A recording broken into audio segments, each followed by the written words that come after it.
Hare Rama, Rama Rama, Hare Hare, Hare Krishna, Krishna.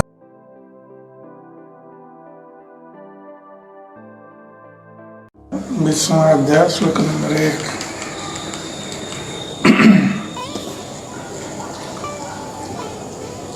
वंदे अनंत धूतैः सूर्य श्री चैतन्य महाप्रभु नीचोपि यत्प्रसादात् सद्भक्ति शास्त्र प्रवर्तक। मैं उन श्री चैतन्य महाप्रभु को सादर नमस्कार करता हूँ जिनके पास अत्यंत अनंत अद्भुत ऐश्वर्य है। उनकी कृपा से नीच से नीच व्यक्ति भी भक्ति के विज्ञान का प्रसार कर सकता है। जय जय श्री चैतन्य जय नित्यानंद जय अद्वैत चंद्र जय गौरभक्तवृंद। श्री चैतन्य महाप्रभु की जय, श्री नित्यानंद प्रभु की जय, अद्वैत आचार्य की जय तथा श्री चैतन्य महाप्रभु के सारे भक्तों की जय। यथा गौड़े सनातन अच्छे बंदी साले शिरूप गोसाईर पत्री आइल काले। तो हम लोग जानते हैं कि किस प्रकार सनातन गोस्वामी को नवाब हुसैन शाह ने बंदी बना लिया था जब उन्होंने राज कार्य करने के लिए इच्छा नहीं की थी। तो अब रूप गोस्वामी अपने कनिष्ठ भ्राता अनुपम के साथ आकर चैतन्य महाप्रभु से मिल चुके हैं और वृंदावन की ओर प्रस्थान कर रहे हैं। तो आते समय रूप गोस्वामी ने सनातन गोस्वामी के पास एक पत्र भेजा था, ये बताते हुए कि हम चैतन्य महाप्रभु से मिलने के लिए जा रहे हैं और आप अपना कार्य करके किस प्रकार बंदीशाला से मुक्त होंगे, ये कार्य करके आप पीछे आइए चैतन्य महाप्रभु से मिलने के लिए। तो यहाँ बताया जा रहा है कि जब सनातन गोस्वामी बंगाल में बंदी थे तब उन्हें श्री रूप गोस्वामी का पत्र मिला।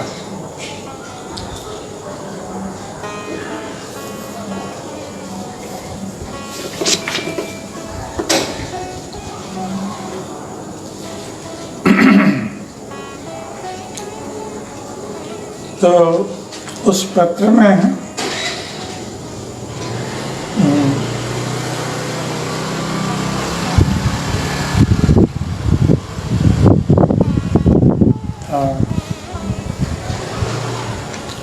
रूप गोस्वामी ने इस प्रकार लिखा था जिससे कि दूसरे लोग जो उस पत्र को प्राप्त होंगे उनको कुछ पता नहीं चलेगा कि रूप गोस्वामी क्या संकेत दे रहे हैं इस पत्र के माध्यम से सनातन गोस्वामी, क्योंकि वो बंदीशाला में थे इसलिए पत्र दूसरे के हाथ में पड़ सकता था। इसलिए सांकेतिक रूप में रूप गोस्वामी ने ये श्लोक लिख कर भेजा था सनातन गोस्वामी के पास।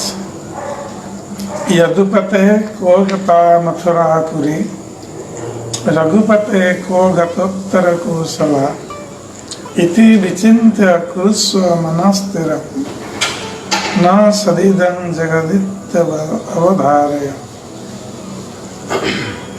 यदुपति की मथुरापुरी कहाँ गई, रघुपति की उत्तरी कुशल कहाँ गई, यह सोचकर कि यह ब्रह्मांड शाश्वत नहीं है, तुम अपने मन को स्थिर करो।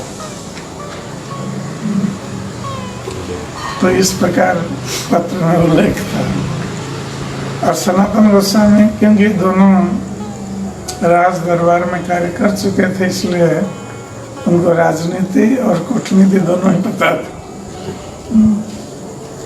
तो इस प्रकार इस श्लोक को देखकर सनातन गोस्वामी समझ गए कि रूप गोस्वामी क्या कहना चाह रहे हैं कि चैतन्य महाप्रभु अब मथुरा आ रहे हैं, इसलिए तुम अपने मन को स्थिर करके वहाँ उनसे मिलने के लिए प्रयत्न करना। पत्री पाया सनातनो आनंदित हैला, जबन रक्षक पास कहते लगेला। जब सनातन गोस्वामी को चिट्ठी मिली तो अत्यधिक प्रसन्न हुए। ये तुरंत जो जवान मांसाहारी जेल अधीक्षक था उसके पास गए और उसको इस तरह बोले,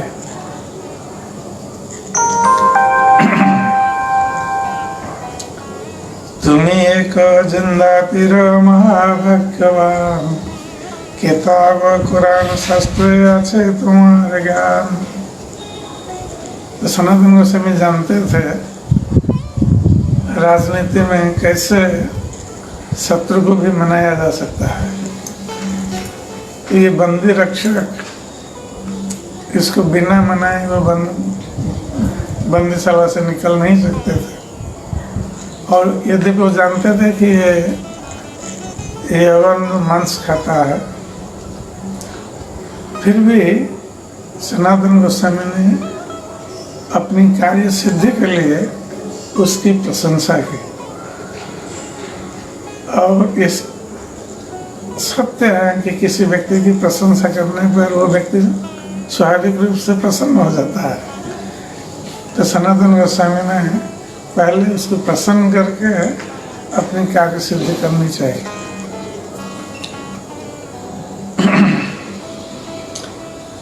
तो वो कहते हैं कि हे महोदय, आप एक संत पुरुष है। तो जो पीर होते हैं उनको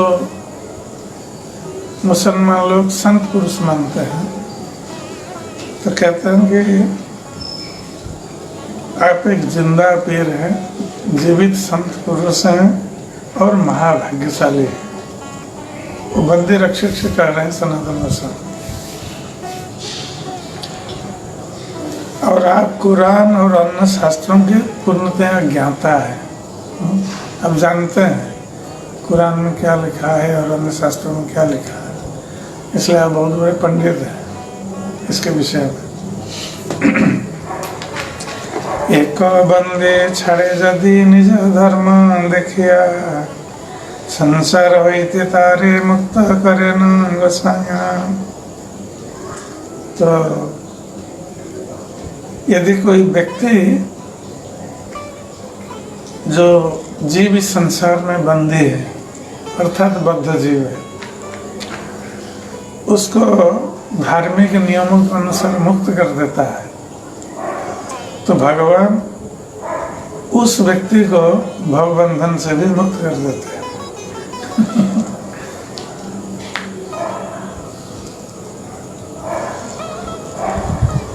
तो ये परोक्ष में सनातन गोस्वामी ये कहना चाह रहे हैं कि हम लोग सब इस संसार में बंदी है, बद्ध जीव है, बंदी अवस्था में है, बंदीशाला है ये संसार।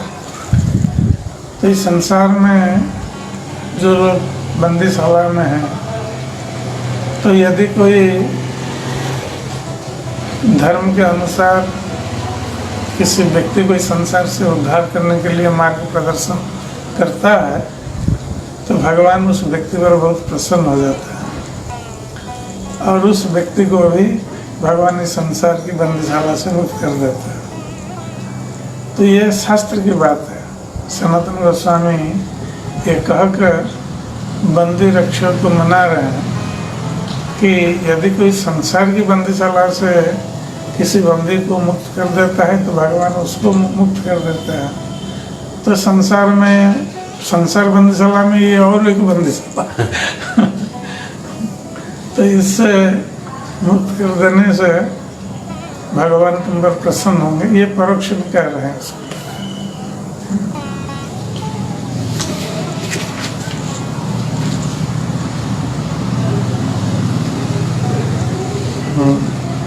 तो जैसे भगवद गीता में भगवान का नचतस्मान मनुष्येषु कश्चिन में प्रियकृतम। तो जो लोग इस संसार में भगवान के उपदेश को प्रचार करते हैं, दूसरों को बताते हैं, जैसे कि इस संसार की बंदीशाला से मुक्त हो जाए, तो भविता नच में तस्माद अन्न प्रियतर होगी। तो उस व्यक्ति से बढ़कर और कोई भगवान का प्रियतर नहीं हो सकता।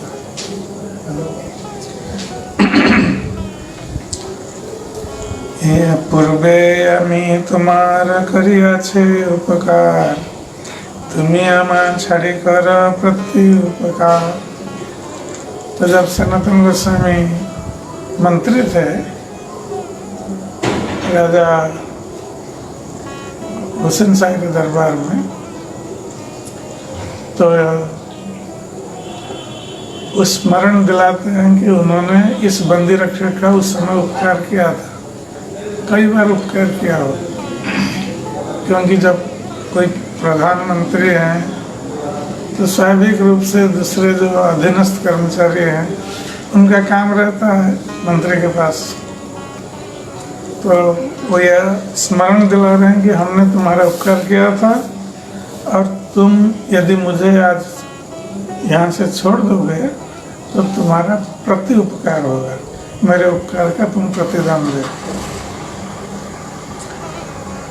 5,000 मुद्रा तुम्हें करो अंगीकार, पुण्य अर्थ दुई लाभ होइबे तुम्हारा।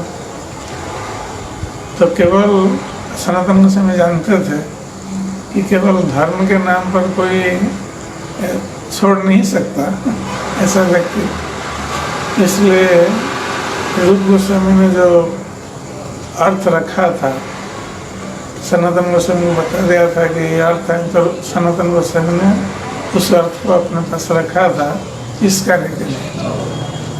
तो 5,000 मुद्रा उन्होंने रख दिया सामने, स्वर्ण मुद्रा, 5,000 स्वर्ण मुद्रा उस समय तो बंदी रक्षक के सामने रख दिया सामने, ताकि तुम इसको लो और मुझे छोड़ दो। इससे क्या होगा, तुम्हें अर्थ तो मिलेगा, इसके साथ साथ तुम्हारा पुण्य भी होगा कि तुम बंदी अवस्था से मुझे मुक्त कर रहे हो। तो दोनों ओर से तुम्हारा लाभ होगा। तबे से ये जवन कहे सुनमास, तुम्हारे छड़िब किंतु करी राज भय। तो बंदी रक्षक उसने कहा कि हम तो आपको छोड़ सकते हैं, किंतु मुझे राजा का डर है कि नवाब को पता चलेगा तो वो मुझे मृत्यु दंड दे देगा, इसलिए हमारा भय है। सनातन कहे तुम्हें ना करो राज भय, दक्षिणांगिया से यदि ले उठिया होया, तहारे कहियो सही वह कृत्य गलो, गंगार निकट गंगा देखी झांप दिल। तो सनातन गोस्वामी ने उसको बता दिया कि अगर नवाब हुसैन साहब तुम्हें पूछेंगे तुम्हें क्या बोलना है, ये भी बता दिया। किंतु उसके पहले उन्होंने कहा कि ना अब तो नवाब दक्षिण में गए हैं, अर्थात ये उड़ीसा पर आक्रमण करने के लिए आए थे उस समय। तो नवाब हुसैन शाह उत्कल पर आक्रमण करने के लिए आए हैं और सनातन गोस्वामी कह रहे हैं कि वो गए हैं दक्षिण में और यदि वो लौट कर आते हैं, इसका अर्थ है कि वो लौट कर नहीं भी आ सकते, युद्ध में मारे जा सकते हैं, क्योंकि उस समय उत्कल के जो राजा थे वो बलशाली थे। तो श्री सनातन गोस्वामी ने कहा कि गए हैं युद्ध में और युद्ध से लौटकर यदि आते हैं तब फिर यही बात उनको बताना, अगर नहीं आएंगे तो फिर तुम्हारा काम हो गया, कुछ बताना नहीं पड़ेगा। तो उनको कहना है कि ये सनातन ये बाह्य कृत्य करने के लिए गंगा के तट पर गया था और गंगा को देखकर गंगा में वो कूद पड़ा।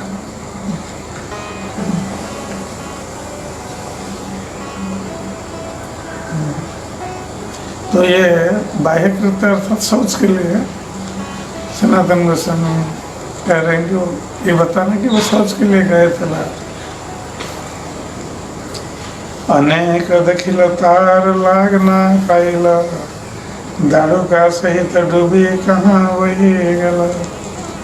तो नवाब को बताना कि हमने बहुत प्रयास किया उसको खोजने के लिए, जब गंगा में वो कूद पड़ा तो हमने प्रयास किया खोजने के लिए, किंतु उसके हाथ में हथकड़ी लगी थी तो वो तैर भी नहीं सकता था। तो पता नहीं कहाँ गंगा में डूब कर मर गया, पता नहीं।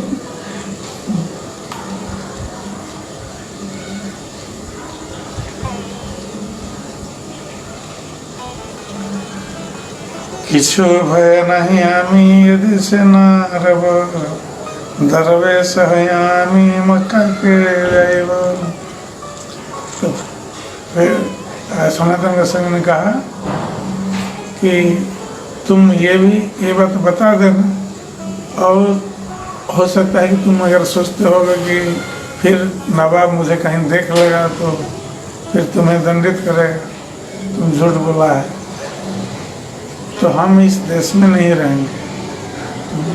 सनातन गोस्वामी ने आश्वस्त किया बंदी रक्षक कि हम इस देश में नहीं रहेंगे तो नवाब मुझे देख नहीं सकेगा, और हम क्या करेंगे ना, दरवेश वेश में, दरवेश मतलब जो मन साधु होते हैं,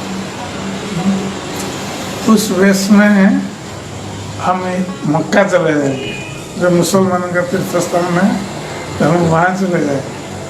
तो नवाब को पता नहीं चलेगा कि हम कहाँ गए, तुम बोल देना कि वो तो मर गया।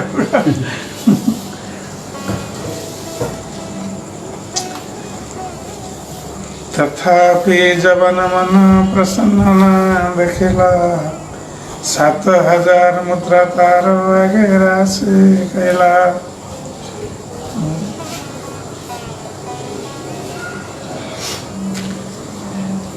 तो जब सनातन गोस्वामी ने देखा कि इतना समझाने पर भी ये मुसलमान जो बंदी रक्षक हैं ये प्रसन्न नहीं है, वो सोच रहा है कि छोड़ेगा नहीं छोड़ेगा। तो सनातन गोस्वामी ने और उसको लोभ दिखाया। तो उन्होंने क्या किया, तो 7,000 स्वर्ण मुद्रा रख दिया उसके सामने। और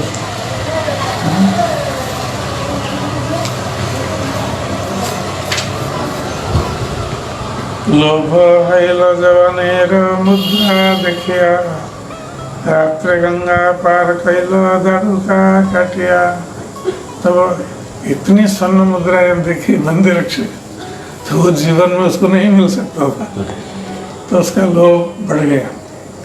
तो उसने उसी रात सनातन गोस्वामी की जो हथकड़ियाँ थी उसको काट दी और उनको गंगा पार करवा दिया।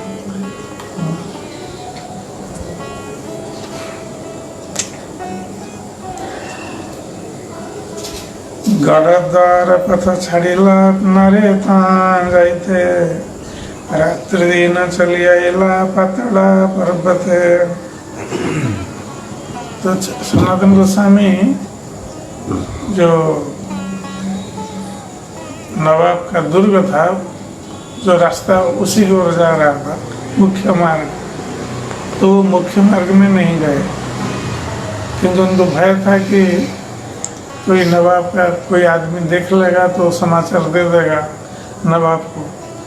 इसलिए मुख्य मार्ग छोड़कर वो उपमार्ग में वन पथ में चलते हुए वो निकल गए और पात्रा पर्वत के पास जाकर पहुंचे। और रात दिन चल रहे थे सनातन गोस्वामी, क्योंकि वो चाह रहे थे कि कैसे अति शीघ्र वहाँ से दूर चले जाए, इसलिए रात दिन बिना खाए पिए वो चल रहे थे। तो इस प्रकार पात्रा पहाड़ी क्षेत्र में जाकर पहुंचे। तथा एक भौमिक गला पर्वत पार कर विनती करेला। तो जब पात्रा पर्वत क्षेत्र में पहुंचे तो वहाँ उसने देखा कि वहाँ कोई एक भौमिक जमींदार जो वहाँ रह रहा था, तो ये जाकर उससे मिले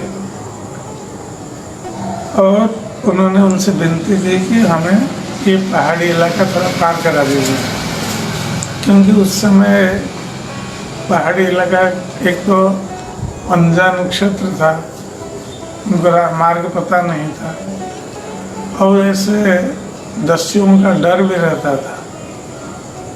तो इसलिए उन्होंने कहा कि हमें इस पहाड़ी इलाका को थोड़ा पार करा दीजिए। से भुआर संग हाथ गणित भुआर कने कहे से जानी कथा।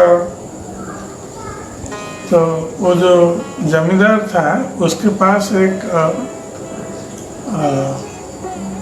हाथ गणित मतलब ज्योतिष वाला होता है, ज्योतिषी जो हाथ देखकर बोल सकता है, भविष्यवाणी कर सकता है। तो वो ज्योतिषी गिनती करके उसको पता चल गया, इसलिए वो सनातन गोस्वामी के बारे में ये जमींदार था उसके कान में कुछ फुसला कर कुछ कहा। यहाँ रठाई सुवर्णेर सुनी आनंदित भुआ सनातन काय। तो उस ज्योतिषी ने उस जमींदार से कहा कि इसके पास 8 स्वर्ण मुद्रा है। वो गिनती करके बोल दिया धीरे धीरे उस जमींदार को कि इसके पास 8 स्वर्ण मुद्रा है। तो ये सुनकर वो जमींदार बहुत खुश हो गया, प्रसन्न हो गया। प्रसन्न होकर उसने सनातन गोस्वामी से कहा,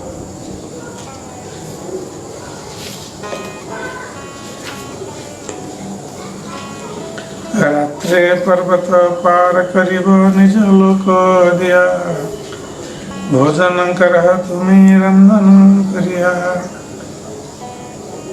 तो उस जमींदार ने सनातन गोस्वामी से कहा कि अब आप यहाँ रसोई बनाइए, भोजन करिए और विश्राम करिए। रात के समय हम अपना आदमी दे के आपको पर्वत क्षेत्र को पार करा देगा।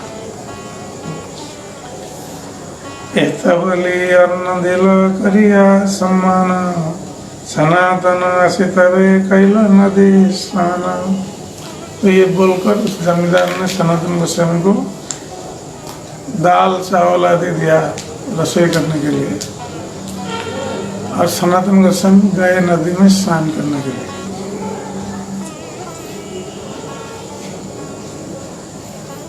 दुई उपवास कैला रंधन भोजने राजमंत्री सनातन विचारिला मने। तो 2 दिन से उपवास थे सनातन गोस्वामी, इसलिए स्नान करने के बाद उन्होंने रसोई और भोजन आदि किया। भोजन करने के बाद सनातन गोस्वामी क्योंकि राजमंत्री थे, इसलिए उन्होंने सोचा, इस विषय पर विचार किया। भूया केने मोरे सम्मान करेल, ये तो चिंती सनातन ईशाने पूछेल।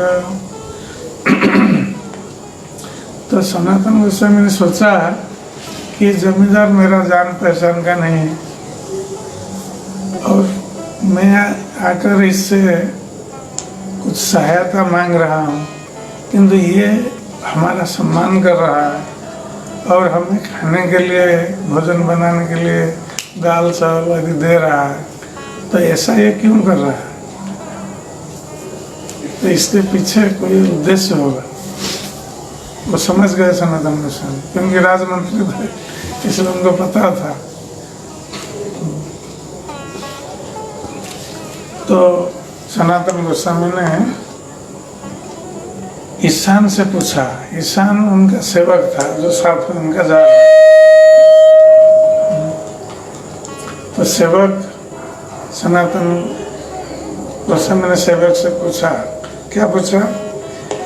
तुम्हारा ठाई जानी किछु द्रव्य आछय, ईशान कहे मोर ठाई सत मोर।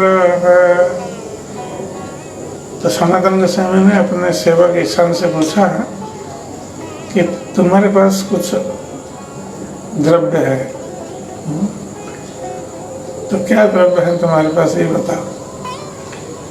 सनातन गोस्वामी समझ गए, क्योंकि उनके पास तो कुछ था नहीं, वो तो सब दे दिए थे बंदी रक्षक। तो ईशान को पूछा, जो उनका सेवक था, तो उसने कहा कि मेरे पास 7 स्वर्ण मुद्रा है। उसने भी झूठ बोला, उसके पास 8 स्वर्ण मुद्रा थे। उसने कहा कि मेरे पास 7 स्वर्ण मुद्रा है।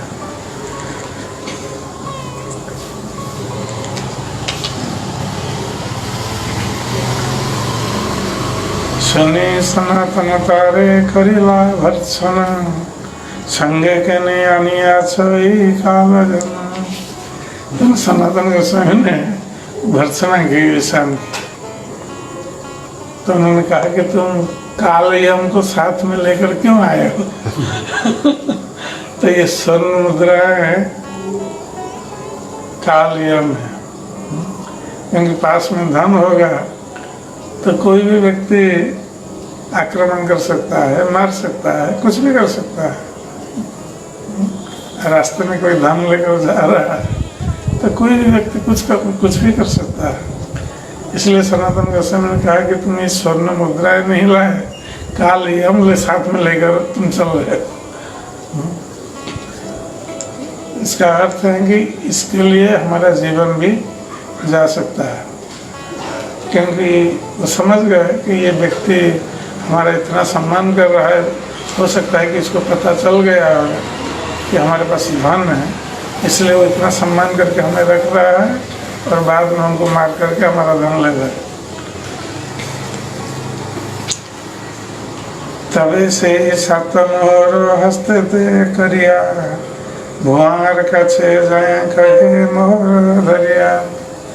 तो सनातन गोस्वामी ने वो 7 स्वर्ण मुद्राओं को ईशान से उन्होंने ले लिया, लेकर हाथ में पकड़ करके वो गए उस जमींदार के पास। ऐसा तो सुवर्ण मोहर आछिल हमार, यहाँ लया धर्म देखी पर्वत कर। सनातन गोस्वामी 7 स्वर्ण मुद्रा लेकर उस जमींदार के पास गए और उसको दे दिया।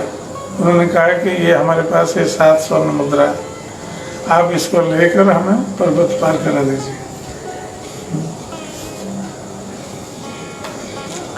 राजबंदिया में गढ़ द्वार दैते ना पारे, पुण्य हवे पर्वत माँ देह पार करे। तो सनातन गोस्वामी ने कहा कि मैं राजबंदी हूँ और इस प्रकार बंदीशाला से छूट कर आया हूँ, इसलिए मैं मुख्य पथ में जा नहीं सकता। इसलिए आप कृपा करके हमें ये पर्वत पथ जो है इसमें थोड़ा पार करा दीजिए, इसमें आपका धर्म होगा। भूया हसे कहे आमी जानी अच्छी पहले, अष्टम हो रहे तुम्हारे सेवक अंचले।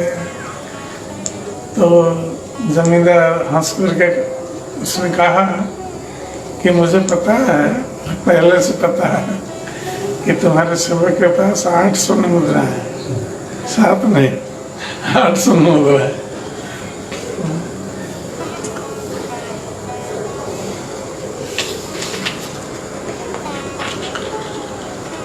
तुम्हारी मोहर लैतम अधिकार रात्रे, भाव हैलो कहला तुम्हें छुट्टिलान पात।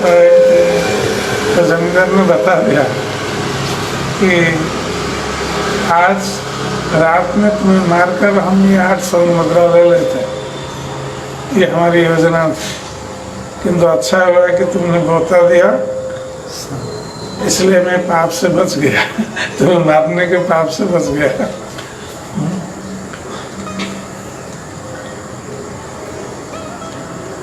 संतुष्ट हैलामी मोहरना लेब, पुण्य लगी पर्वत तुमा पार करी देव। तो जमींदार ने कहा कि अब तो मैं संतुष्ट हो गया कि तुम्हारी सच्चाई देखकर कि तुम अपने आप स्वर्ण मुद्रा लेकर आए हो मेरे पास, तो ठीक है, अब हम ये स्वर्ण मुद्रा नहीं लेंगे, किंतु अपने धर्म के लिए ये पर्वत पथ को हम पार करा देंगे। कहे क्या द्रव्य लई गया हमारी, हमार प्राण रक्षा कर द्रव्य करे। तो सनातन गोस्वामी ने कहा कि आप नहीं लेंगे स्वर्ण मुद्रा तो फिर और कोई हमें मार करके ले लेगा, तो इसलिए आप हमारे ऊपर कृपा करिए, आप ही लीजिए ये स्वर्ण मुद्रा और हमारे प्राण की रक्षा कीजिए।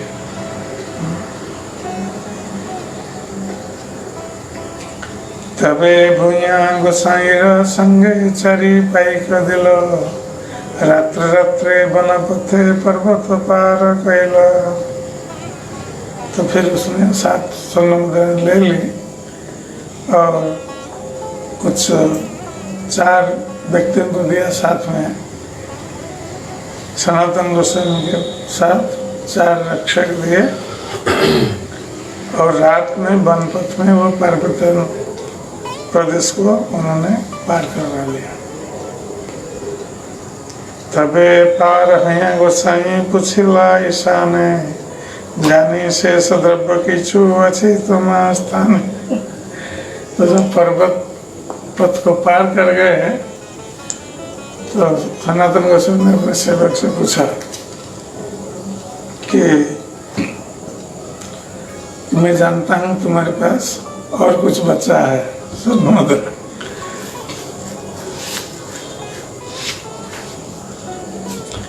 ईशान कहे एक मोहर अच्छे अवशेष, गोसाई कहे तो मोहर लया जा तुम्हें देश। तो ईशान ने उत्तर दिया कि अब मेरे पास एक स्वर्ण मुद्रा बचा है। तो सनातन गोस्वामी ने कहा कि ठीक है, तुमसे वो मुद्रा लेकर अपने घर लौट जाओ, अब मेरे साथ आने की आवश्यकता नहीं। तारे विदाय दिया गोसाई चलीला एकला, हाथे करो यहाँ छिंदा कंथा निर्भय हैला। तो ईशान जो अपना सेवक था उसको विदा करके सनातन गोस्वामी अकेले चलने लगे और उनके पास केवल पानी पीने का पात्र था और छिंदा कंथा। तो फटी पुरानी जो रजाई है उसी को ओढ़ के और जल पात्र लेकर वो चल रहे थे निर्भय होकर, क्योंकि अब उनके पास कोई धन नहीं था, इसलिए जीवन का भय भी नहीं था।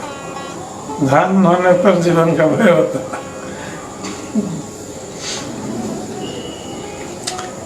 चली चली गोसाई तबे आईला हाजीपुरे, संध्या काले बसवा एक उद्यान भीतरे।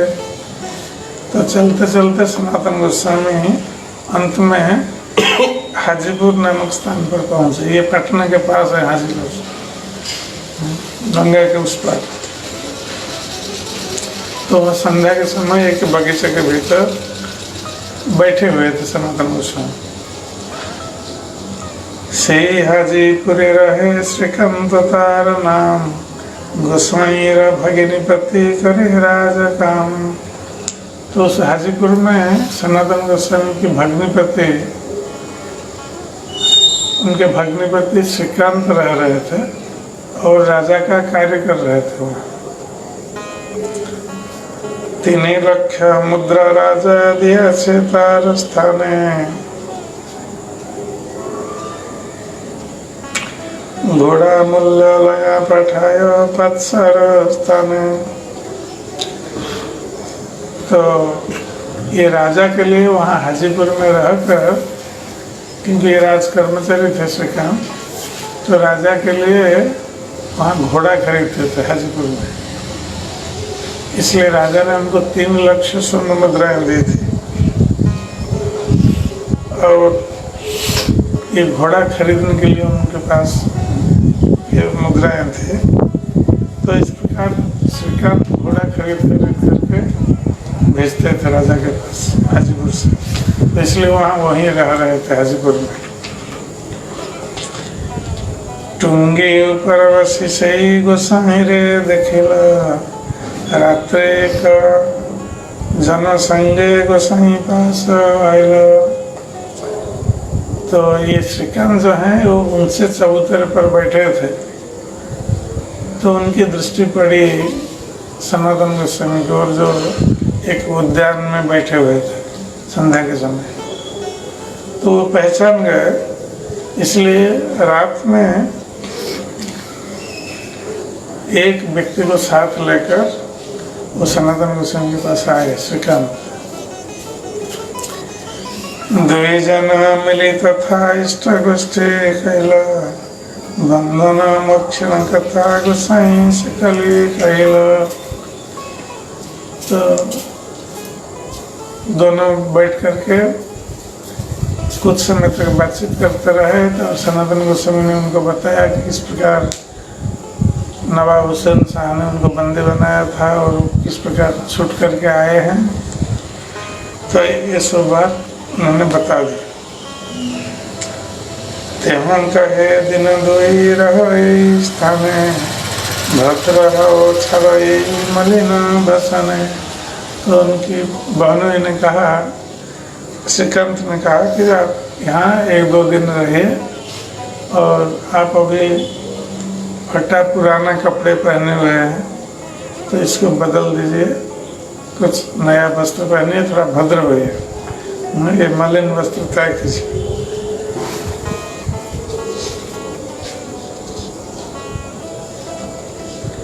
गोसाई कहे एक क्षण यहाँ न रहेब, गंगा पार करी दे हो एक क्षण चलेगा।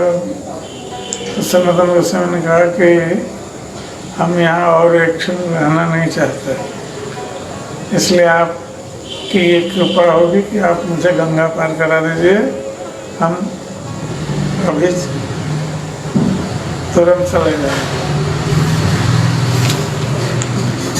जत्न करी तेहू एक बूट कंबल दिल, गंगा पार करी दिल गोसाई चल।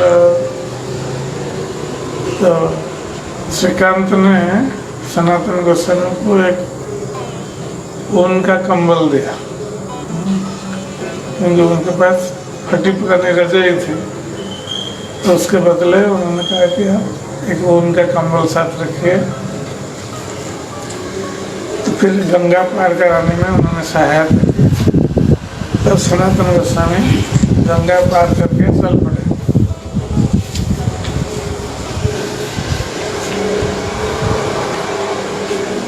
तबे वाराणसी गोसाई आइला कत दिने, सुनी आनंदित हेला प्रभु आगमने। तो इस प्रकार चलते हुए सनातन गोस्वामी कुछ दिनों के बाद वाराणसी आकर पहुँचे। और वहाँ पर उन्होंने सुना कि चैतन्य महाप्रभु आए हुए हैं, तो ये बहुत इसलिए प्रसन्न हुए चैतन्य महाप्रभु के आगमन विषय में सुनकर। चंद्रशेखर घरे रसी दरे ते रसीला, महाप्रभु जानी चंद्रशेखरे कहला। तो सनातन गोस्वामी ने पता लगाया, जब उनको पता चला कि श्री चैतन्य महाप्रभु आए हुए हैं वाराणसी, तो उन्होंने पता लगाया कि कहाँ रह रहे हैं। तो उनको पता चला कि चंद्रशेखर के घर पर रह रहे हैं श्री चैतन्य महाप्रभु। तो सनातन गोस्वामी ढूंढते हुए आकर चंद्रशेखर के घर पर पहुँचे और घर के बाहर उनके द्वार देश पर बैठे रहे। और चैतन्य महाप्रभु क्योंकि घर के भीतर थे और उनको पता चल गया कि सनातन गोस्वामी आए हुए हैं, तो उन्होंने चंद्रशेखर को कहा,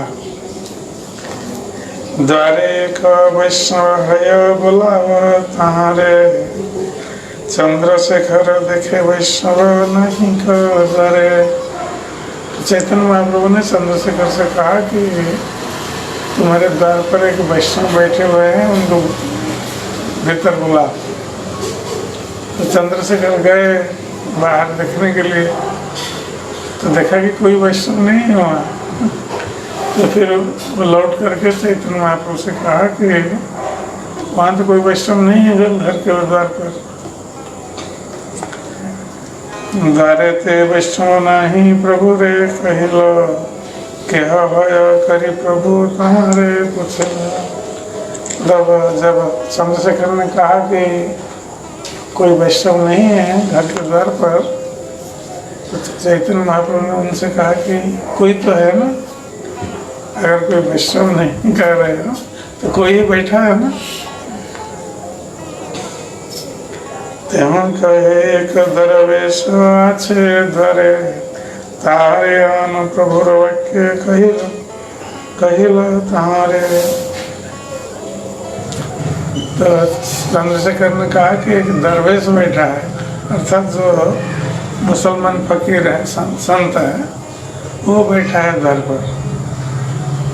तो चैतन्य महाप्रभु ने कहा कि उसी को बुलाओ।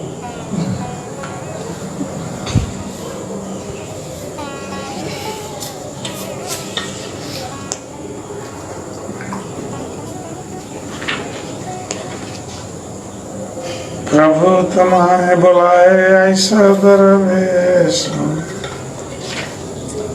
सुनी आनंदे सनातन करिला प्रवेश।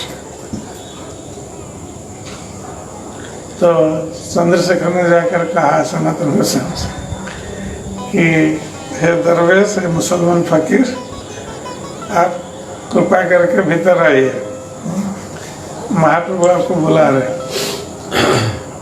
तो ये आदेश सुनकर सनातन गोस्वामी बहुत आनंदित हुए और चंद्रशेखर के घर में प्रविष्ट हुए। तारे अंगने देखी प्रभु धैया आयला, तारे आलिंगन करी प्रेमाविष्ट हैला।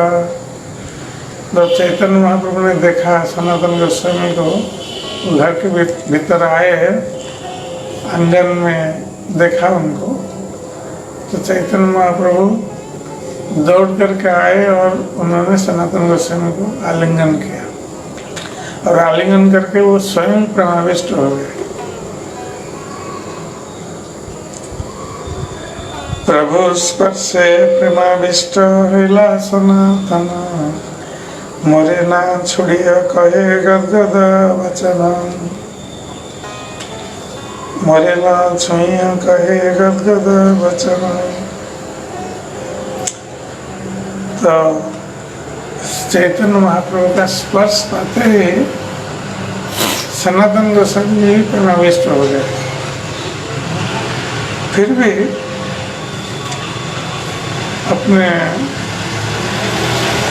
रुद्र वाणी में सनातन गोस्वामी ने कहा कि हे प्रभु, मेरा स्पर्श मत करिए। दुई जने गला गली रोदन पार देखी चंद्रशेखर रहिल चमत्कार। तो दोनों को आलिंगन किए हुए हैं सनातन गोस्वामी और श्री चैतन्य महाप्रभु। दोनों प्रेमाविष्ट हो रहे हैं और रोदन कर रहे हैं, रो रहे हैं, अर्थात उनके नेत्रों से प्रेमाश्रु की वृष्टि हो रही है, प्रेमाश्रु वर्षण कर रहे हैं। तो इस दृश्य को देखकर चंद्रशेखर बहुत आश्चर्यचकित हो गए कि ये मुसलमान फकीर कौन है जिसको चैतन्य महाप्रभु आलिंगन कर रहे हैं और प्रभाविष्ट हो रहे हैं और रो रहे हैं, और वो मुसलमान फकीर भी ऐसा कर रहा है, प्रभाविष्ट होकर रो रहा है। तो चंद्रशेखर आश्चर्यचकित हो गए कि ये कौन है। तबे प्रभु तार हाथ धरी लैया गेला, पिंडार ऊपरे आपन पासे बसाइला। तो श्री चैतन्य महाप्रभु सनातन गोस्वामी के हाथ पकड़ करके ले गए जहाँ बैठे थे। तो पिंडा के ऊपर अर्थात जो ऊंचा स्थान था वहाँ बैठे हुए थे, तो उसके ऊपर जाकर सनातन गोस्वामी को पास में बिठाया।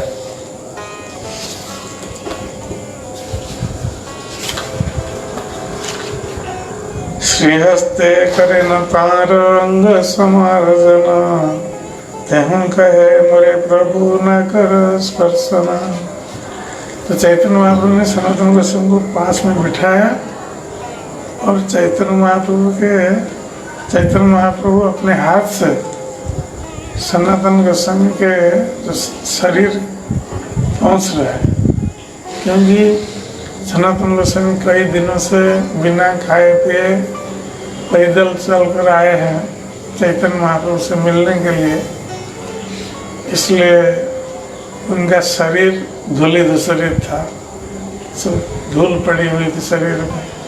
चैतन्य महाप्रभु इतने प्रभावित हुए सनातन गोस्वामी के कष्ट को देखकर कि उनसे मिलने के लिए उन्होंने कितना कष्ट उठाया।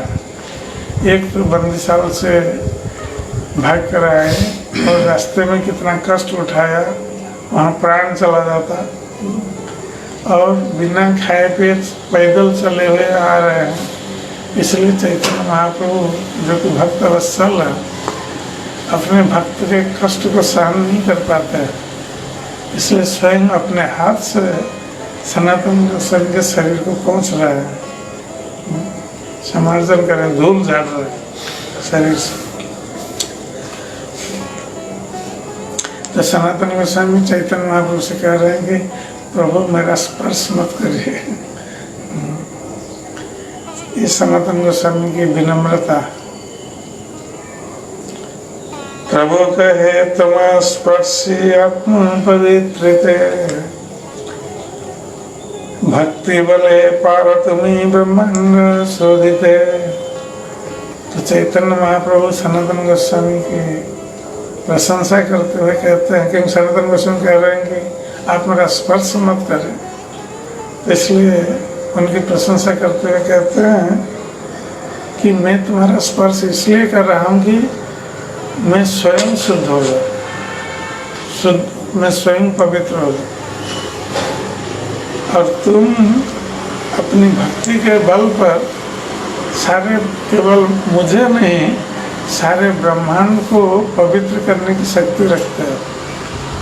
सनातन गोस्वामी से चैतन्य महाप्रभु ने कहा कि तुम अपनी भक्ति के बल पर सारे ब्रह्मांड को पवित्र करने की शक्ति रखते हो। इसका अर्थ है कि तुम्हारे भक्ति के बल पर केवल मैं पवित्र नहीं होता हूँ, सारा ब्रह्मांड पवित्र हो जाए।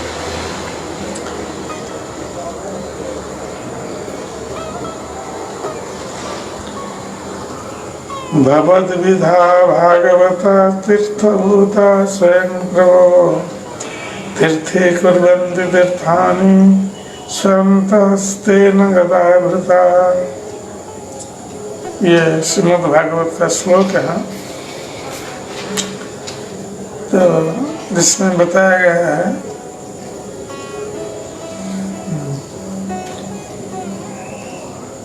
तो ये महाराज युधिष्ठिर ने विदुर से कहा था।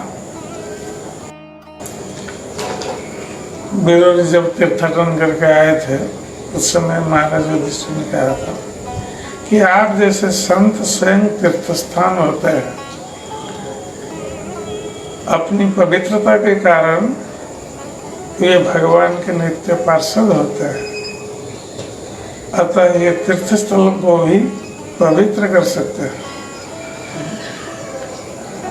तो जो भगवान के भक्त होते हैं ये स्वयं तीर्थ स्थान के समान है, क्योंकि वो अपनी पवित्रता के कारण भगवान के नित्य पार्षद बन जाते हैं, इसलिए तीर्थ स्थलों को भी पवित्र करने की शक्ति रखते हैं।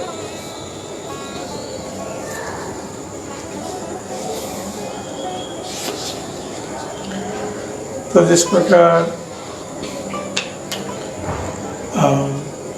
लोग जाते हैं, तीर्थ करते हैं, तीर्थ जलों में स्नान करते हैं और इसी उद्देश्य से स्नान करते हैं कि तीर्थ में स्नान करने से उनका पाप नष्ट हो जाएगा।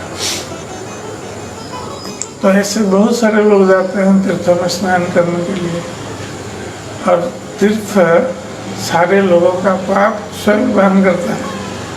तो सारे लोगों का पाप वहन करके तीर्थ भारी बन जाता है, पापों से भारी बन जाता है। इसलिए जब भगवान के भक्तजन जो शुद्ध भक्त हैं, ये लोग जब तीर्थ में जाते हैं, स्नान करते हैं, तो ये तीर्थों के पाप को भी नष्ट कर देते हैं।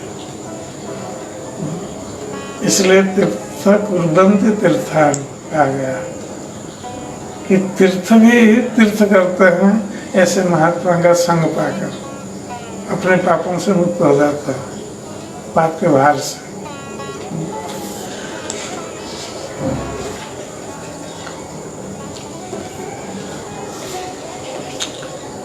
क्योंकि सिद्ध भक्त जो होते हैं वो अपने हृदय में भगवान को धारण करते हैं, सदा सर्वदा हृदय में भगवान को धारण करते हैं, अर्थात सदा सर्वदा भगवान का स्मरण करते रहते हैं।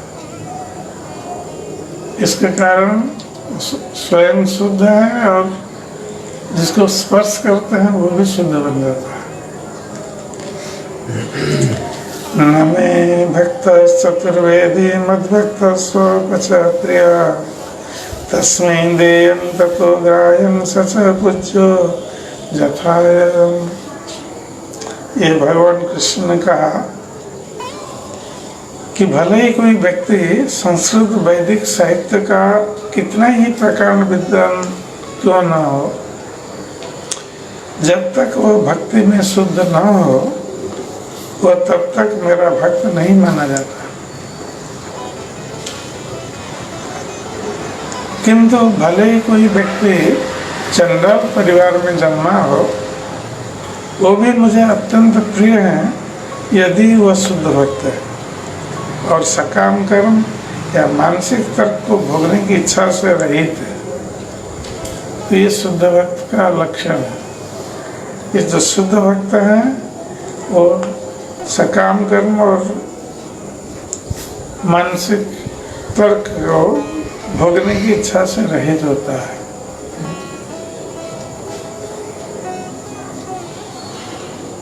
निस्संदेह उसका सभी तरह से आदर होना चाहिए और वो जो भी भेंट करे उसे स्वीकार करना चाहिए। ऐसे भक्त मेरे समान ही पूज्य है, ये भगवान स्वयं कर रहे हैं।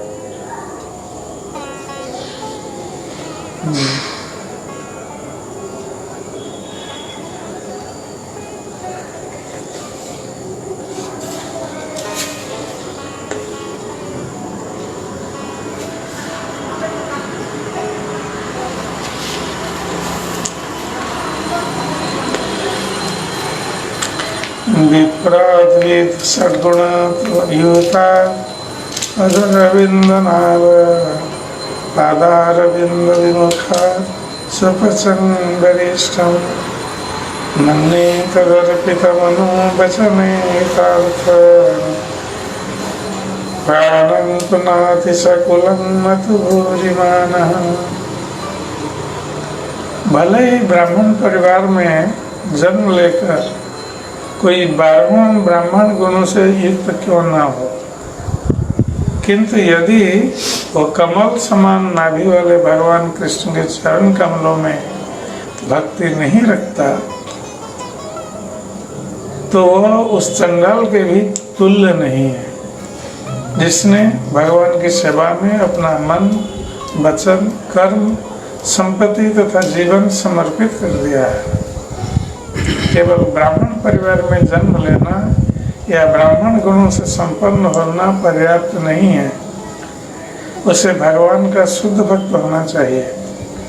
यदि स्वपाच या चंडाल भक्त होता है तो वह न केवल अपना अपितु अपने पूरे परिवार का उद्धार करता है, जबकि कोई ब्राह्मण यदि भक्त न होकर केवल ब्राह्मण गुणों से संपन्न होता है तो वह अपने आप को शुद्ध नहीं कर सकता। अपने परिवार को शुद्ध करना तो दूर की बात। तो ये श्रीमद् भागवत का श्लोक है और इसमें जो ब्राह्मण के 12 गुण बताए गए हैं, ये महाभारत में कहा गया है कि ब्राह्मण के 12 गुण क्या है। धर्मश्च सत्यंच दमस्तपश्च अमात्स्यर्जं हि स्थितिक्षां सूया यज्ञश्च दानं च धृतिस्वतं च व्रतानि वै 12 ब्राह्मणस्य। ब्राह्मण को पूर्णतया धार्मिक होना चाहिए, उसे सत्यवादी तथा इंद्रियों को वश में करने में समर्थ होना चाहिए। तो ये ब्राह्मण के गुण हैं। उसे कठोर तपस्या करनी चाहिए, उसे विरक्त, विनीत तथा सहिष्णु होना चाहिए, उसे किसी से द्वेष नहीं करना चाहिए, उसे यज्ञ करने में पटु होना चाहिए और उसके पास जो भी हो उसे दान में दे देना चाहिए। उसे भक्ति में दृढ़ तथा वैदिक ज्ञान में निपुण होना चाहिए। ब्राह्मण के ये 12 गुण हैं और भगवद गीता में कुछ ब्राह्मण के गुण भी बताए गए हैं, जैसे समोदम तपस्सौचं क्षन्ति आर्जवमेव च ज्ञान विज्ञान आस्तिक्यं ब्रह्म कर्म स्वभावज। तो शांति प्रियता, आत्मनिग्रह, तपस्या, पवित्रता, सहिष्णुता, ईमानदारी, ज्ञान, विज्ञान तथा धार्मिकता ये ब्राह्मण के स्वाभाविक गुण बताए गए। और मुक्ता फल टीका में भी कहा गया है ब्राह्मण के जो 12 गुण हैं उसमें समोदमस्तपः शौचं क्षान्त्यार्जव विरक्तय ज्ञान विज्ञान संतोषः सत्यस्तिक्ते ईश्वर गुण। मानसिक संतुलन, इंद्रिय निग्रह, तपस्या, पवित्रता, सहिष्णुता, सरलता, विरक्ति, सैद्धांतिक तथा व्यवहारिक ज्ञान, संतोष, सच्चाई तथा वेदों में दृढ़ विश्वास, ये ब्राह्मण के 12 गुण बताए गए।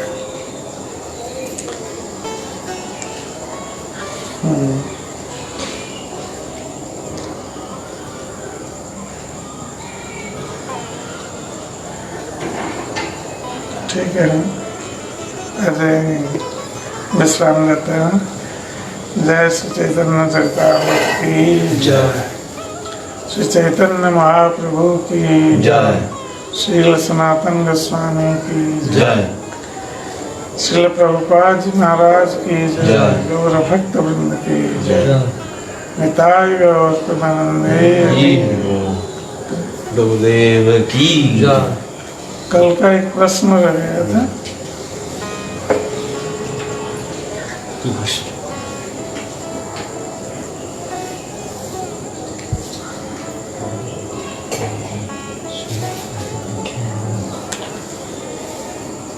तो एक प्रश्न था, ये कल का था। किस प्रकार एक भक्त रूप गोस्वामी और सनातन गोस्वामी की तरह स्वाभाविक विनम्रता विकसित कर सकता है? ये बहुत महत्वपूर्ण प्रश्न है, क्योंकि श्री चैतन्य महाप्रभु वस्तुतः अपने शिक्षाष्टक में किस प्रकार इस विनम्रता को विकसित करने के लिए शिक्षा दे रहे हैं, जिससे कि व्यक्ति भगवान का नाम संकीर्तन कर सकता है। तृणादपि सुनीचे न तरोरपि सहिष्णुना मानिना मानदेन कीर्तनीय सदा हरि। तो भगवान श्री चैतन्य महाप्रभु कहते हैं कि भक्त को विनम्र होना चाहिए, अर्थात अपने को तीन से भी, रास्ते में पड़े हुए तिनके से भी अपने को नीच समझना चाहिए। वृक्ष से बढ़कर सहिष्णु और अपने लिए सम्मान की प्रतीक्षा नहीं करना है, और दूसरों को सम्मान देने के लिए सदा सर्वदा उद्यत रहना है। तब जाकर इस मनस्थिति में कोई भगवान का नित्य निरंतर नाम संकीर्तन कर सकता है। तो ये विनम्रता भक्ति मार्ग में बहुत बड़ी आवश्यकता है, क्योंकि यदि किसी में ये विनम्रता नहीं है, इसके बदले उसके मन में अहंकार है, तो भक्ति में बहुत बड़ी बाधा है। और ऐसे अहंकारी व्यक्ति भगवान का नाम संकीर्तन उपयुक्त समर्पण भाव से नहीं कर सकता। इसलिए विनम्रता बहुत आवश्यक है भक्ति मार्ग में, और रूप गोस्वामी और सनातन गोस्वामी ने इसका प्रदर्शन किया है। तो ये कैसे संभव है कि हम कैसे अपने मन में अहंकार को त्याग करके विनम्रता ला सकते हैं? क्योंकि स्वाभाविक है कि यहाँ तक कि हम जब भक्ति मार्ग में आते हैं और दीक्षा ले लेते हैं, थोड़ी बहुत भक्ति करते हैं, कुछ सेवा करते हैं, तो उसमें हमारे मन में अहंकार उत्पन्न हो जाता है कि हम अब बहुत बड़ा भक्त बन गए, और कुछ शास्त्रों का ज्ञान हो गया तो और अहंकार बढ़ जाता है। तो ये भक्ति में बाधक है। तो ये विनम्रता लाने के लिए ये आवश्यक है कि हम भगवान की सेवा करने के साथ साथ महान वैष्णवों की सेवा करें। तो वैष्णवों की सेवा ये बहुत बड़ी आवश्यकता है। ये हमें हमारे मन में जो अहंकार है उसको दूर करता है, और मन में ये विनम्रता का भाव लाता है। ये वैष्णवों की सेवा ये हमारे संप्रदाय में जो किसी चैतन्य महाप्रभु ने हमारे इस ब्रह्म मध्य गौड़ीय संप्रदाय में जो अन्य संप्रदायों से जो सार ग्रहण किया है, उसमें वैष्णव सेवा ये श्री संप्रदाय या रामानुज संप्रदाय से ग्रहण किया था। शुद्ध भक्ति और वैष्णव सेवा, ये वैष्णव सेवा ही हमें नम्र कर सकता है अपने। तो इसलिए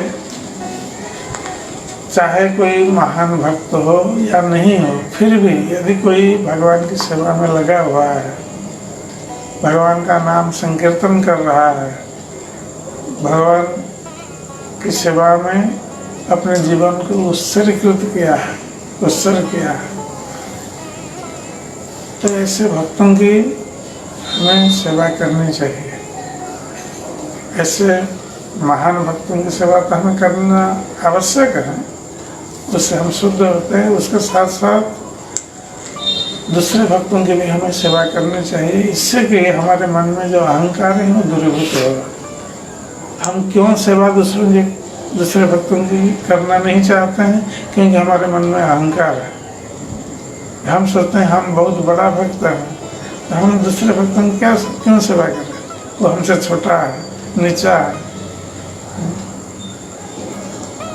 तो इसलिए हम जब ऐसे देखते हैं कि कृष्णदास थे, कालिदास, जो चैतन्य महाप्रभु के भक्त थे और ये सभी के उच्चिष्ट ग्रहण करते थे, छिप छिप करके। इससे चैतन्य महाप्रभु की कृपा को वो प्राप्त हो गए थे। तो वैष्णव लोग जो खाते हैं फेंक देते हैं, वो छिप करके आके उसको ग्रहण करते थे। तो इस प्रकार विनम्रता की वृद्धि होती है जब हम वैष्णव की सेवा करते हैं। ये बहुत बड़ी आवश्यकता है। और उसके साथ साथ हमें सदा सर्वदा ये सोचना चाहिए, हमारी स्थिति पर ध्यान देना आवश्यक है कि हम इस भौतिक संसार में जो आए हैं, तो इस भौतिक संसार में आकर हम कितना कष्ट में हैं, दुख में हैं। जब तक ये अनुभव नहीं होगा तब तक हम ये दूसरों की सेवा करना, भगवान की सेवा करना, भक्ति करना, ये सब हम नहीं चाहेंगे। हमें ये अनुभव होना है कि हम यद्यपि चाहते हैं कि संसार में हम सुखी रहें, किंतु हम देखते हैं कि हम सुखी होने के प्रयास में तरह तरह के कष्ट भोग करते रहते हैं। शारीरिक कष्ट, मानसिक यंत्रणा, ये सब होता रहता है और सभी का कुछ न कुछ अनुभव होता है। और यदि अनुभव नहीं भी है, फिर भी शास्त्रों में बताया गया कि यदि हम बुद्धिमान हैं, जो शास्त्र वाक्य है उसको कम से कम हमें ग्रहण करना आवश्यक है। जो शास्त्र वाक्य को ग्रहण नहीं करते हैं उनको अनुभव की आवश्यकता होती है, वो कष्ट भोग करने की आवश्यकता होती है, तब फिर उनका अनुभव होता है कि संसार कष्ट में है। किंतु जो बुद्धिमान है वो शास्त्र वाक्य को तुरंत ग्रहण कर जाते हैं और ये सोचते हैं संसार दुखमय कष्टमय है, इसलिए इससे निकलने के लिए भक्ति ही एकमात्र मार्ग है। और इस भक्ति में आगे बढ़ने के लिए हमें नम्र होना आवश्यक है और नम्र होने के लिए हम छोटी से छोटी सेवा भी, चाहे वो भगवान की सेवा हो, भक्तों की सेवा है, ये सब हमें करना आवश्यक है, जिससे कि हम वैष्णव की कृपा प्राप्त कर सकते हैं और भगवान की कृपा भी प्राप्त कर सकते हैं और भक्ति मार्ग में आगे बढ़ सकते हैं। और जो उतना बुद्धिमान नहीं है वो चाहेंगे कि थोड़ा अनुभव होने पर वो लोग ग्रहण करेंगे। जैसे किसी बच्चे को बताया जाता है कि आग में हाथ मत डालो, हाथ जल जाएगा। जो बुद्धिमान बच्चा तो मान लेगा, आग में हाथ नहीं डालेगा। और जो बच्चा सोचेगा कि नहीं, हम थोड़ा अनुभव करके देखेंगे कि क्या होता है, वो आग में हाथ डालता है, जल जाता है, फिर वो सावधान हो जाता है। और जो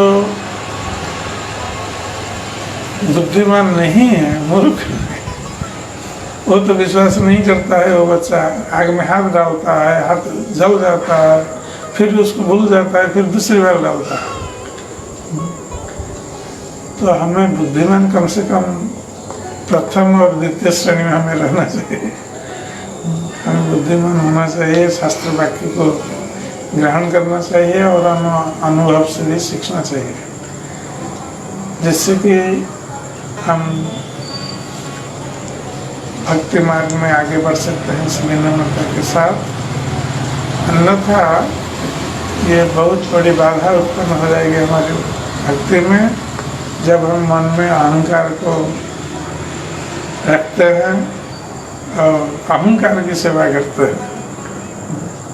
अगर यदि हम वैष्णव की सेवा नहीं करेंगे, अहंकार की सेवा करेंगे, स्वाभाविक है।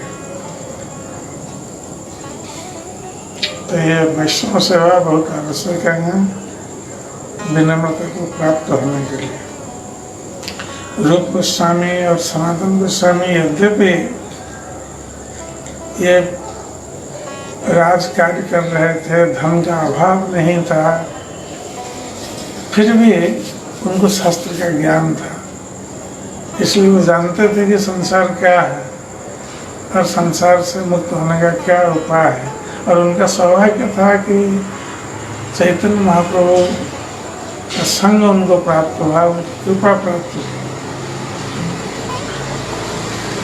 इसलिए वो चाहते थे, चैतन्य महाप्रभु भी चाहते थे कि गोस्वामीगण ये लोग दूसरे भक्तों के लिए आदर्श स्थापित करें। तो जो षड गोस्वामी वृंदावन में है, ये चैतन्य महाप्रभु ने उनमें शक्ति संचारित किया था। जैसे रघुनाथ दास गोस्वामी वैराग्य, तो रघुनाथ दास गोस्वामी ने वैराग्य प्रदर्शन किया, उत्कट वैराग्य। तो उसी प्रकार सनातन गोस्वामी, रूप गोस्वामी ये अत्यंत विनम्र भाव को ग्रहण किए हुए थे। तो इससे यद्यपि बहुत बड़े पंडित हैं, ज्ञानी हैं, फिर भी इतना नम्र है।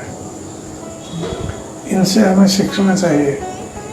हम थोड़ा कुछ जान लेते हैं, कुछ शास्त्र पढ़ लेते हैं, कुछ सेवा कर देते हैं, हमारे मन में अहंकार आ जाता है कि हम इतना कुछ जानते हैं, इतना करते हैं।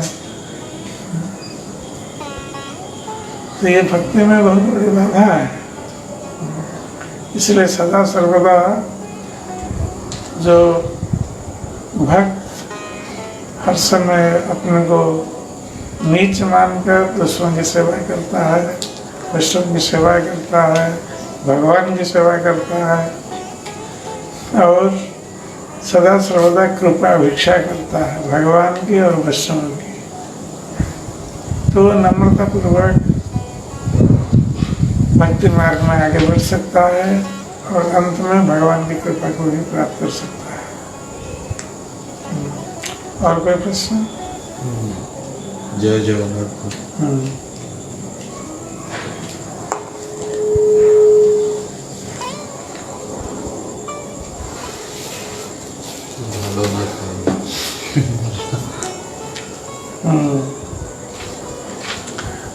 तो भालो ना पढ़ियो भालो ना खाइयो इसके ऊपर ये जय जगन्नाथ बैंकॉक से प्रश्न कर रहे।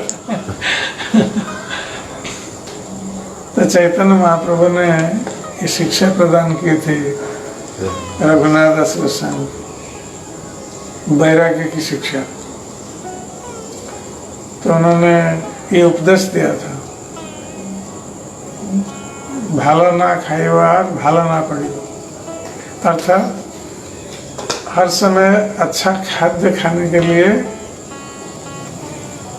इच्छा प्रकाश नहीं करना।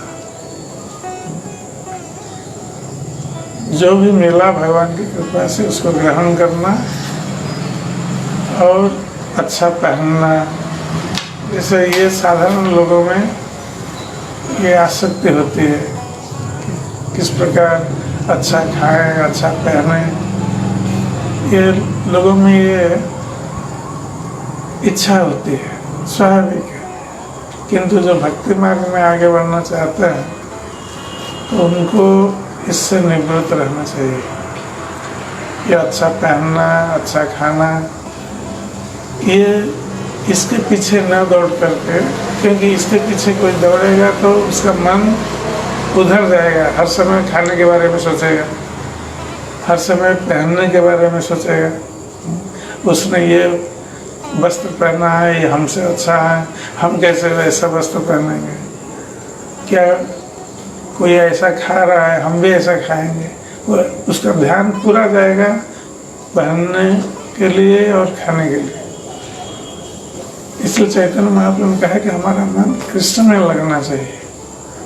तो हमारे शरीर की जो सर्वनिम्न आवश्यकता है, इस सर्वनिम्न आवश्यकताओं को हमें जीवन धारण के लिए ग्रहण करना है।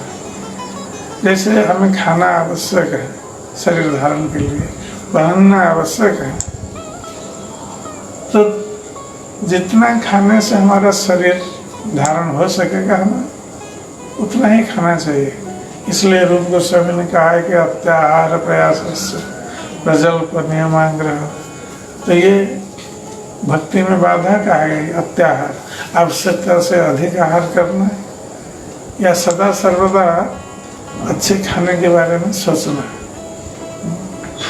तो इससे कृष्ण में मन नहीं लगेगा। इसलिए हर स्थिति में कृष्ण के ऊपर निर्भर करना और जो भी मिल गया उसमें संतुष्ट रहना।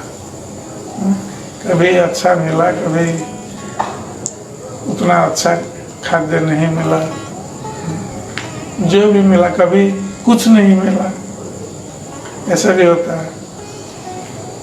तो हर समय कृष्ण के ऊपर निर्भरशील रहना है और कृष्ण की कृपा समझना। हम जो प्रसाद ग्रहण करते हैं वो कृष्ण की कृपा है। जो भी मिला कृष्ण की कृपा हमें जितना आवश्यक है। ये नहीं कि आज बहुत अच्छा हुआ है, इतना खा लिया कि हजम नहीं होता है। तो ऐसा नहीं करना। जितना आवश्यक है शरीर के लिए, अधिक नहीं खाना या कम भी नहीं खाना, जितना आवश्यक है ग्रहण करना और जो भगवान की कृपा से प्राप्त होता है उसी को ग्रहण करना, उसी में संतुष्ट रहना। और पहनना भी तो सादा सीधा जितना आवश्यक है शरीर धारण के लिए हम उसको पहनेंगे, क्योंकि ये हमारा मुख्य उद्देश्य नहीं है। हमारा उद्देश्य है कि हम इस शरीर को कैसे कृष्ण की सेवा में लगाएं। हमारा उद्देश्य है अपने मन को कैसे कृष्ण के चिंतन में लगाएं। ये हमारा मुख्य उद्देश्य है। इसलिए खाना पीना पहनना इसके प्रति उतना ध्यान न देकर जितना आवश्यक है ग्रहण करना, तो हर समय कृष्ण की चिंतन करना, उनका चिंतन करना और उनकी सेवा में लगे रहना और केवल कृष्ण प्रसाद ही ग्रहण करना, ये भी आवश्यक है। कि भगवान को जो भोग लगाया गया है उसको ग्रहण करना है। तो इससे हम बच सकते हैं। क्योंकि रघुनाथ दास गोस्वामी जो वैराग्य का प्रदर्शन कर रहे थे वो वैराग्य सभी प्रदर्शन नहीं कर सकते। वो तो जगन्नाथ जी का महाप्रसाद जो फेंक देते हैं माला में आता है, किचन का माला में। तो रघुनाथ गोस्वामी वहाँ से महाप्रसाद उठा करके महाप्रसाद का जो अन्न उसको पानी में धोते थे, उसमें जो सड़ा हुआ था सो चला जाता था, जो बचा हुआ रहता था उसमें थोड़ा नमक डाल के खाते थे। इतना वैराग्य कौन प्रदर्शन कर सकता है? तो चैतन्य महाप्रभु ने रघुनाथ दास गोस्वामी से ऐसा उपदेश दिया। वस्तुतः चैतन्य महाप्रभु के जितने भक्त हैं उनमें वैराग्य ही प्रधान है। ये देखा गया है, जितने भी भक्त हैं उनमें वैराग्य प्रधान है, अर्थात संसार भोग से वैराग्य और कृष्ण के प्रति आसक्ति। इसी के कारण ये लोग इतने महान हुए हैं। इसलिए भगवान कृष्ण के प्रति आसक्त होना और संसार भोग से विरक्त होना यही वास्तविक वैराग्य है। हरे कृष्ण। और कोई जय श्री चैतन्य चरितामृत की जय।